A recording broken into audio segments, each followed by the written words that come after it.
Welcome back to another weekly threat briefing.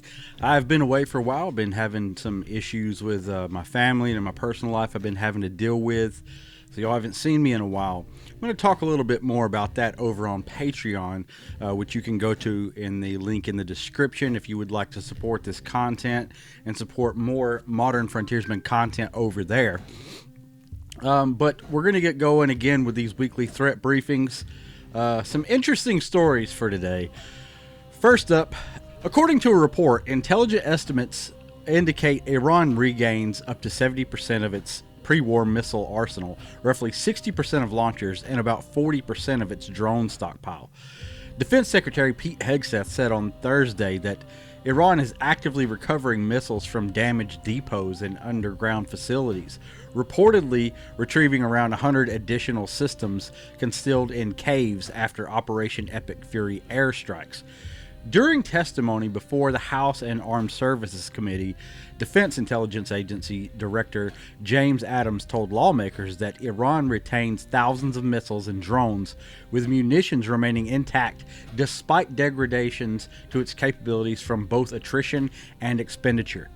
These remaining capabilities pose a potential threat to maritime traffic in the Strait of Hormuz, with officials warning shipping risks could escalate significantly when the ceasefire agreement with Washington expires on April 22nd, which is already sort of expired. Security planners anticipate that the renewed threats to commercial vessels may necessitate naval escorts, potentially raising insurance and energy costs more while forcing markets to adjust to the precarious security environment in the Middle East.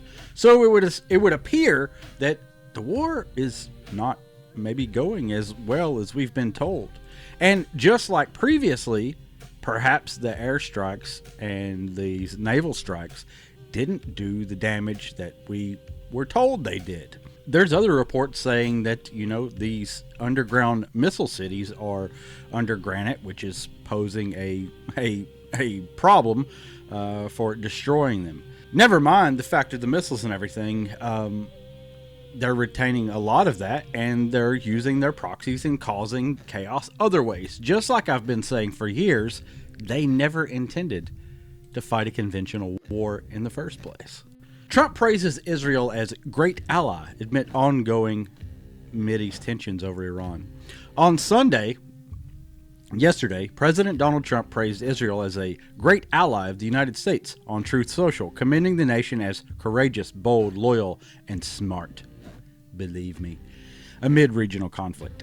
These remarks follow Trump's claim on Saturday that he has prohibited Israel from further bombing of Lebanon, stating, "Enough is enough." When has enough ever been enough regarding these ongoing military operations? The Israel Defense Force announced Sergeant First Class Lidor Porat, 31, was killed during combat in southern Lebanon on Sunday, with 9 other soldiers wounded. Hezbollah leader Naim Qassem dismissed a U.S. published ceasefire paper as an insult, while negotiations between the U.S. and Iran remained stalled without a final agreement. Why? Because there will never be a final agreement. Trump's endorsement of Israel serves as an apparent critique of NATO allies who declined to join the conflict with Iran, with the president suggesting they showed their true colors. Perhaps their true colors was actual, interest in their own nation's well-being, and not on a foreign nation like Israel, who our greatest ally, who drug us into multiple wars on their behalf. Perhaps their true colors is not joining in foreign wars for no apparent reason. Staying up to date with events around the world can be really difficult, where it's impossible to consult a single source for the full story. Narratives that shape public opinion often just reinforce media and corporate-backed vested interests.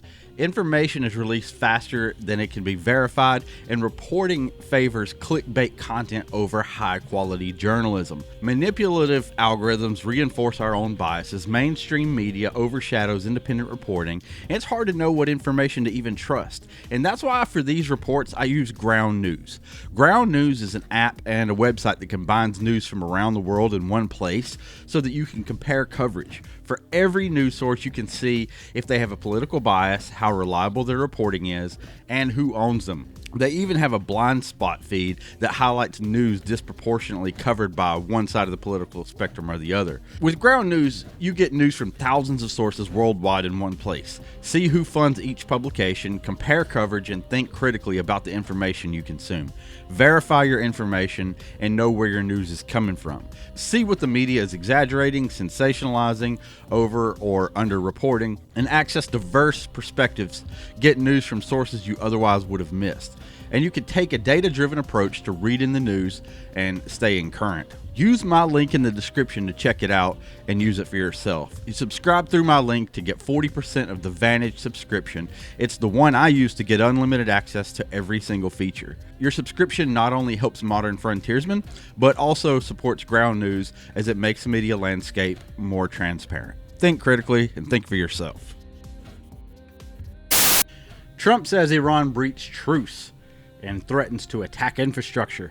On Sunday, President Donald Trump accused Iran of a total violation of their ceasefire agreement after Iran gunboats fired on commercial vessels in the Strait of Hormuz on Saturday.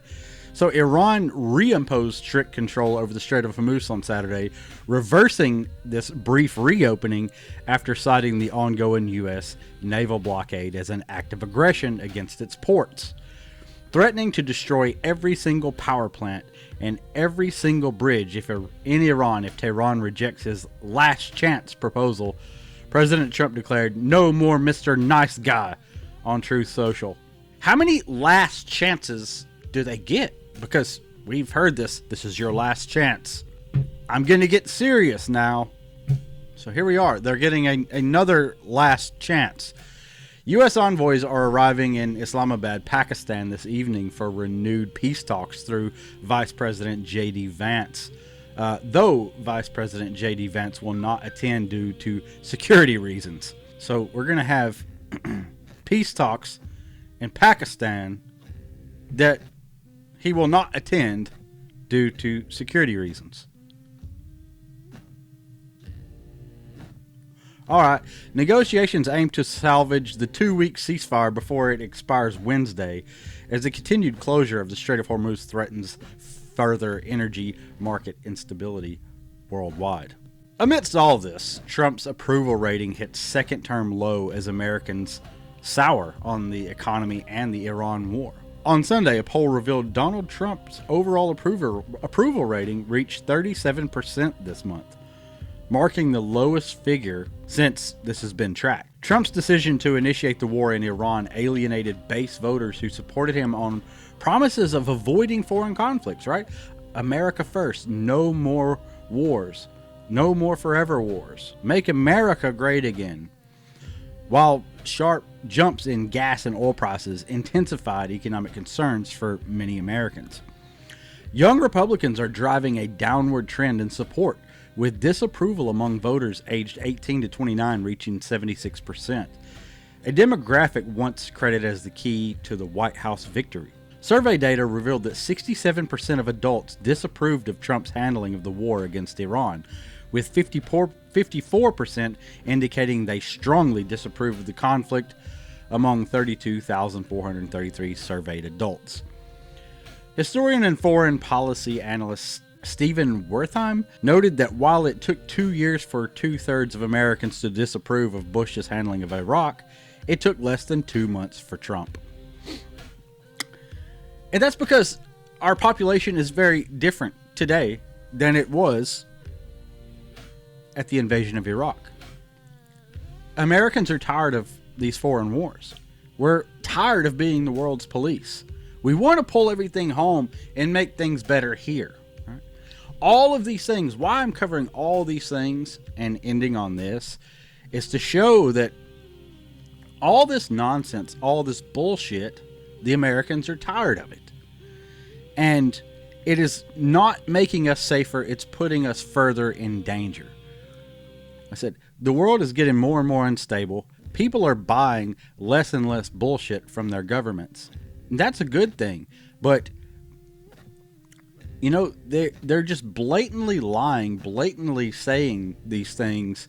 And the American people know it's not true. And they're calling it out. People can't be fooled like we were in the early 2000s. Because we've seen this story over and over and over again. And how this applies to us, again, like I've said in previous threat briefings and on this topic, this could and has led to proxy attacks, things that could affect us here, not only gas prices, not only things of that nature, but also violent attacks and, inspiring extremists to act on behalf of Iran, or, just crazy people who get pissed off and decide they're going to do something about it. So we have to watch out, around these kind of things. We, as in the United States, through these actions, have made the world a more volatile place. So, as always, do what you know to do. Stay prepared. Stay self-reliant. And seek truth. Don't just believe everything that the president or this person or that person tells you. Do your own research. Fact check everything I've said. Always. And think for yourself. One thing you're going to notice on this channel going forward, since YouTube and their ever-changing nonsense rules shut my original channel down, this channel will never be monetized. If you're seeing advertisements that aren't from one of the homies or for modernfrontiersman.com or about one of the affiliate companies, one of the sponsored companies, if you're seeing anything else, any other nonsense like a YouTube ad on here, it's not because I put it here. YouTube's doing that. On this channel, we will never monetize this channel. This channel is not getting any of that nonsense. So if you see it, that's YouTube doing it, not me. Thanks for watching, and as always, stay self-reliant. I can pretty much guarantee that when you're out doing your training, having training sessions with your buddies, that it's not as productive as it could be. I'll put money on it. Why? Because Bill just wants to sit around and eat all the MREs. Bob, he wants to tell you about his daughter's softball practice. Jim, he likes to train, but he likes to talk a lot too. Nobody can really gauge what was accomplished and what wasn't and what needs to be worked on. Everything's just kind of a cluster. And that's why I created this, the Modern Frontiersman Elite Minuteman Field Admin Pack. You can get this over at modernfrontiersman.com to help organize your training and your training sessions with your buddies. What's in it? Well, you got 10 different packs or military reports altered and condensed down, made into a civilian way that can make sense for Minuteman training. So you're going to get an after action report template, so you know what to work on. You're going to get a salute report template to use in recon training and communications. You're going to get a range/patrol training log where you can track drills, environment, patrols, performance, and environmental factors. You're going to get a gear inspection checklist for pre-training, pre-deployment checks. You're going to get a radio and comms log for you to record transmissions, frequencies, and message summaries. You're going to get an incident contact report. This is a record for any contacts, incidents, encounters, or anything that happens during training or operations. After SHTF, bro. You're going to get a mission planning sheet. This is basically an op board light for civilians. This is a compact planning format for, small unit missions and exercises. You're going to get a map, recon, and route planning sheet. This is for route planning, checkpoints, alternate routes, and terrain notes. You're going to get a training roster and attendance log. For classes, group training events, include signatures if you want to. Keep up with who showed up, who played the part, and who didn't. No point in having people in a group that don't show up and train. You're going to get an emergency action plan for rally points, communications, and responsibilities for rapid group response. So as you can see, you get 10 different forms in this Minuteman Field Admin Pack. You can head over to modernfrontiersman.com. It is live right now, downloadable PDF. And the best part is, if you download the 7-day grid down challenge, you get this pack thrown in for free. I've updated the challenge and added this pack to it. So you can get this standalone pack, or you can get the 7-day grid down challenge, be part of the crew, and get this tacked on for free. Stay self-reliant.